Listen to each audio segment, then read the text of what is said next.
relação ao esporte, quem gosta de correr, quem gosta de fazer exercício físico, tem algum inconveniente o uso da prótese? Nenhum. Inclusive, assim, se você buscar na literatura médica, né, você tem a localização dos implantes. Pode ser atrás das mamas, que é chamada, né, implante subglandular, pode ser abaixo da face do músculo grande peitoral, que na verdade é um termo que desenvolveram, mas que você tem apenas uma cobertura realmente satisfatória no polo, na porção medial alta das mamas, e existe um implante submuscular. Existe uma certa confusão, inclusive, em relação a isso, porque muitas pacientes acham que se colocar atrás do músculo sempre vai ficar mais natural, né? Eu acho que assim, a naturalidade ela está relacionada a dois aspectos. Primeiro, o que a paciente tem de cobertura para esse implante, né? Então, você tem um músculo bem adequado, você tem uma quantidade de glândula bem adequada, ótimo. Agora, nós não podemos esquecer também que a cirurgia submuscular é uma cirurgia que realmente incomoda mais a paciente, dá mais dor, tem um potencial maior de sangramento. Inicialmente ele tem uma posição tendendo a ficar mais superior, então leva um maior tempo de acomodação quando comparado com a subglandular. Tem suas indicações médicas, quais seriam? Então, o paciente que tem um tórax masculino, praticamente não tem nada de mama. Paciente que tem nódulos nas mamas, então, com frequência vão ter que ser feitas biópsias, avaliações desses nódulos. Eu recomendo, sempre quando tem nódulo na mama, ao mesmo tempo da cirurgia de implantação do silicone, retire os nódulos, né? Mesmo que tenha todas as características de uma lesão benigna, porque é mais fácil para você fazer o segmento dessas mamas. Pacientes que usavam uma prótese na posição subglandular e com 2, 3 anos, sem nenhuma explicação aparente, desenvolveram uma contratura com deformidade desse implante. É recomendado, inclusive, colocar submuscular e mudar a marca do implante mamário. Porque às vezes na composição daquele implante pode ter alguma substância química que induziu a uma reação inflamatória e a formação de uma contratura capsular mais espessa. Então, pacientes que têm casos de parentes diretos na família com câncer de mama, mãe ou irmã. Então, também submuscular. Também submuscular. Agora, a grande maioria ainda se coloca na posição subglandular, né? E isso é uma cirurgia bastante tranquila, rápida, segura, né? Agora, é aquilo que nós conversamos, né?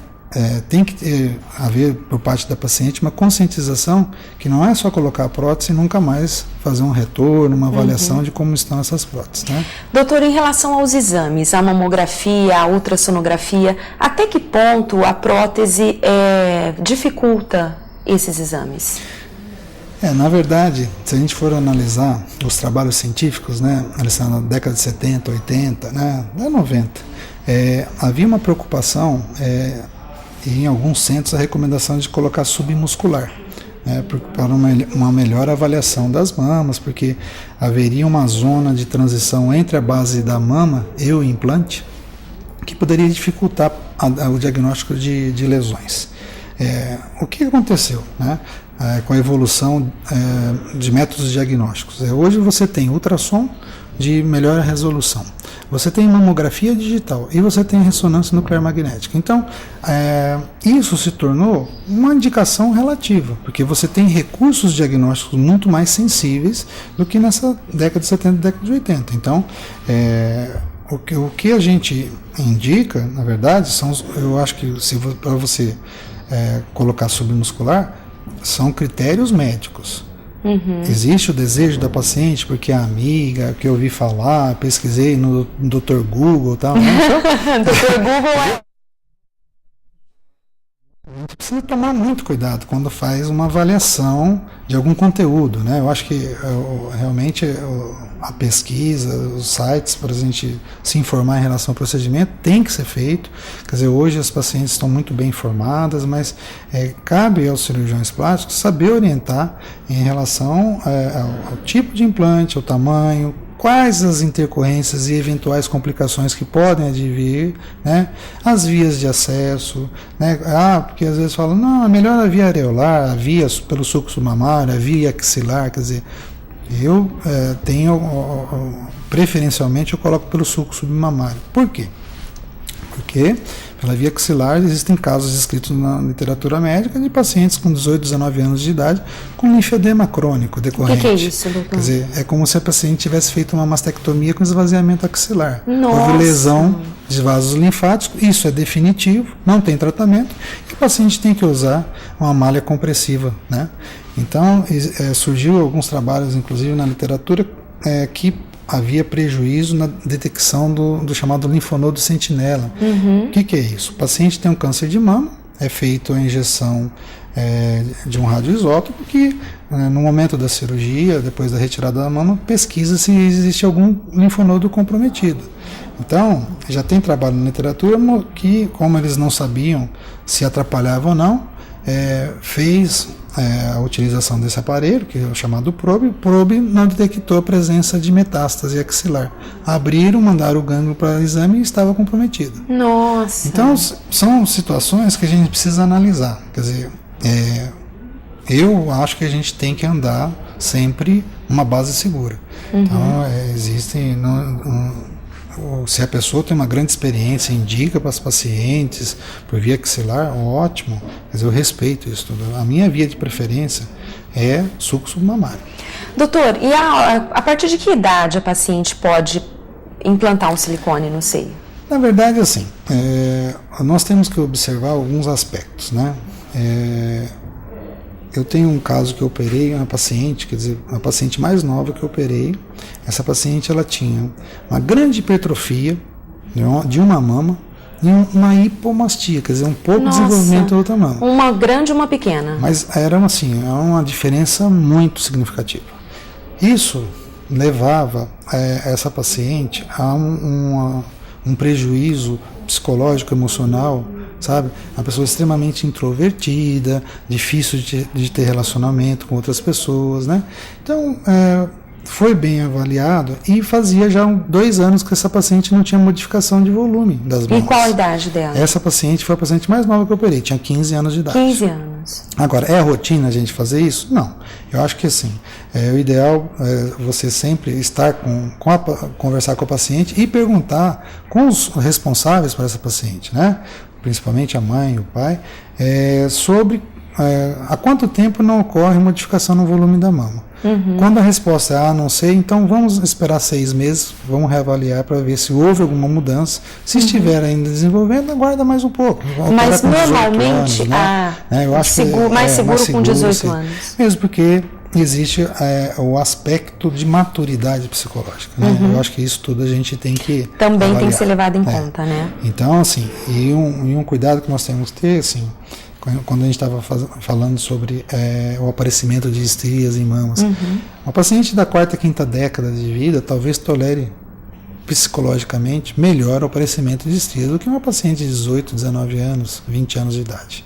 Então isso tudo tem que ser muito bem avaliado, né, quando você propõe, porque eu sempre brinco com as pacientes, fazer a cirurgia não é problema, o problema é a intercorrência que pode, né, ocorrer decorrente no uso exagerado de volume do implante mamário. Doutor, e a mulher que coloca o silicone, ela pode amamentar? Sem dúvida alguma. Quer dizer, você tem uma vida normal, pode, inclusive, posso dormir, né, de bruço, normal. Existe um período, né, que nós recomendamos, né, mesmo de dormir de lado. Quer dizer, eu sou muito criterioso e cuidadoso na liberação de atividades no pós-operatório. Então, às vezes eu ouço assim, né? Não, o cirurgião, né, posso operar na sexta-feira, posso voltar à minha atividade normal na segunda-feira. Sim, pode, é um risco que vai estar assumindo, né? Mas o que eu penso, me coloco no lugar da pessoa. Você tem uma expectativa em relação à cirurgia e nunca ninguém quer ter uma intercorrência ou complicação. E você está fazendo um investimento, né? Você tem que pagar o hospital, tem que pagar a equipe médica, tem que pagar o implante de silicone, quer dizer, isso tem um determinado custo. Expor a complicação, quer dizer, na minha lógica, eu acho que... por quê?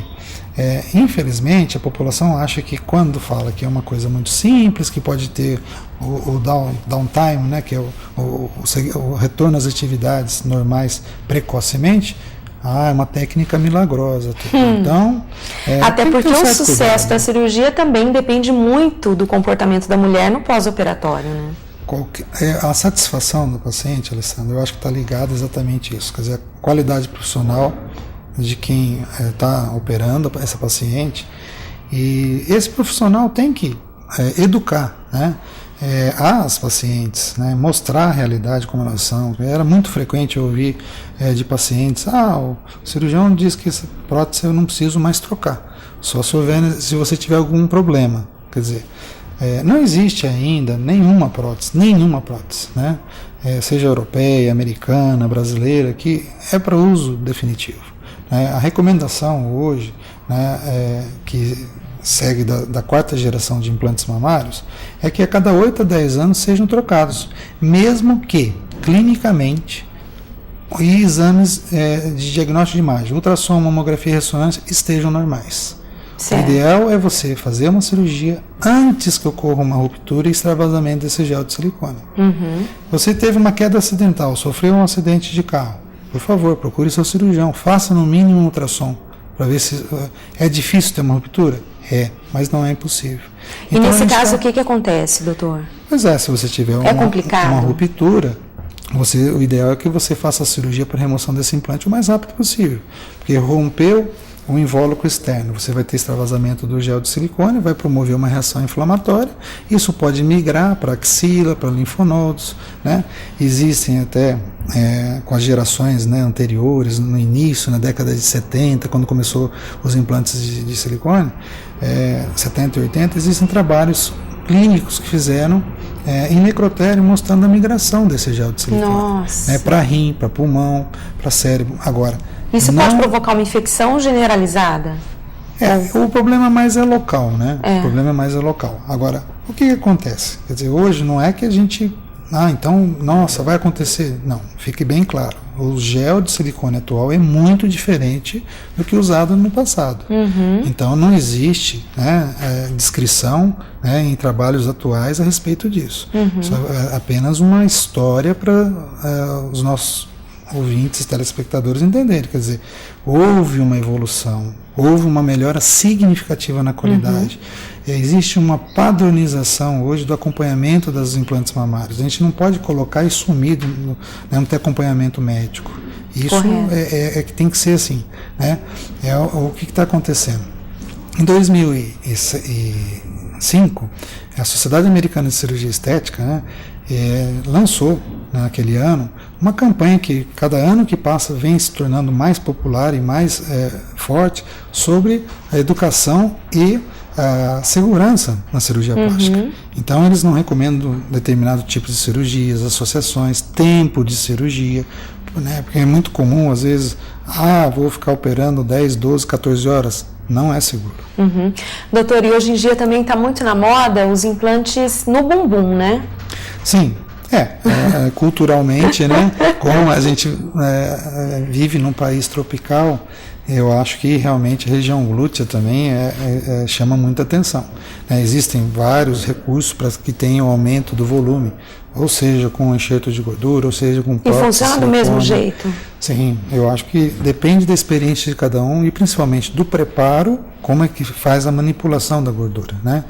Existem vários trabalhos hoje muito bem com a metodização de como realizar esses procedimentos, porque absorve tudo depois de um tempo, depende como é feito. Né? Doutor, o nosso tempo estourou, infelizmente, porque esse papo aqui podia ficar por muito tempo, né? É um assunto que interessa muita gente, é bem interessante. Muito obrigada pela sua presença aqui hoje e até a próxima. Muito obrigado, Alessandra, mais uma vez, né? Foi um prazer para mim estar aqui conversando com você. Muito obrigada.